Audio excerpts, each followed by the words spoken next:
3 long straight wires are connected parallel to each other across the battery of the negligible internal resistance.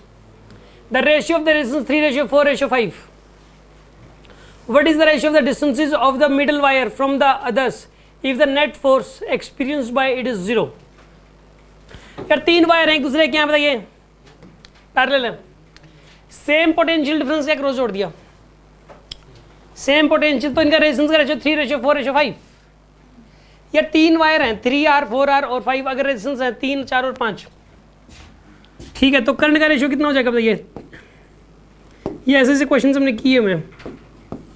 ये 3 ओम है, ये 4 ओम है और ये मेन ब्रांच करंट आई, तो मेन ब्रांच करंट आई नहीं है, सेम बैटरी के क्रॉस जोड़ दिया आपने, तो जो भी है मतलब मेन ब्रांच के क्रॉस जोड़ दोगे तो जो करंट जो भी निकला आई निकला मान लो, तो करंट का रेशियो क्या होगा ये निकालना आपको।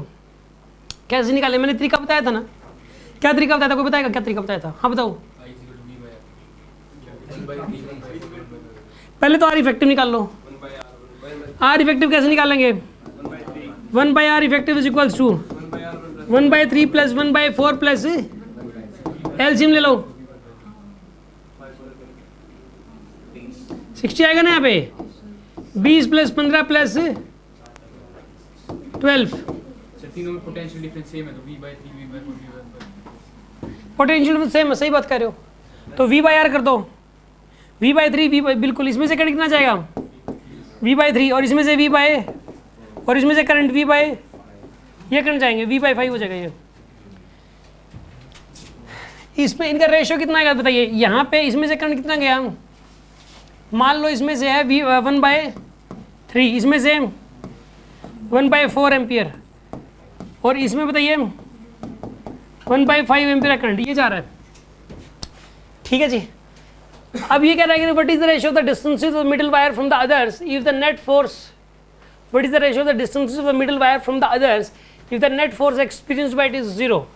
ये डिस्टेंस x1 मान लो और ये वाला डिस्टेंस क्या मान लो, तो ये x1 और x2 का रेशियो बताना है कि अगर इस पे नेट फोर्स 0 है तो इस पर नेट फोर्स क्या है 0। यार इस पर नेट फोर्स वैसे 0 हो भी सकता है, बताऊं क्यों? क्योंकि एक उस तरफ खींचेगी एक उस तरफ, इन दोनों के बीच में अट्रैक्टिव फोर्स होगा, ये वाली वायर इसको इस तरफ खींचेगी F1 के फोर्स से और ये वाली वायर इस वाली वायर को अपनी तरफ खींचेगी F2 के फोर्स से। F1 की वैल्यू कितनी आएगी बताइए यहाँ पर, mu naught I1 I2 bye में क्या फॉर्मूला होता है इसका, 2πd होता है ना, म्यू I1 I2 पर 2πd होता है, 2πx1 और F2 की वैल्यू कितनी हो जाएगी, म्यू नॉट 1/4 इंटू 1/5 अपॉन में 2π, ये दोनों क्या इक्वल, तभी तो इस पे नेट फोर्स 0 है। ये दोनों इक्वल है कि नहीं है बोलिए आप? एक काम करो, इन दोनों को इक्वेट करो आप, इन दोनों को इक्वेट करो, म्यू नॉट बाई 2π से म्यू नॉट बाई 2π गया 1/3 into 1/4 is equals two by में x1 भी तो आएगा और इधर क्या आएगा बताइए 1/4 इंटू 1/5 इंटू 1/x2। x1 को इधर ले जाओ आप, ठीक है ना यार, 1/4 से 1/4 गया, 5 को इधर ले जाओ, x1 को इधर ले जाओ, तो 5/3 आ जाएगा आंसर, 5:3 ये आंसर है। कर लेंगे ना आप इस टाइप के क्वेश्चंस को? कोई डाउट है किसी का मन में?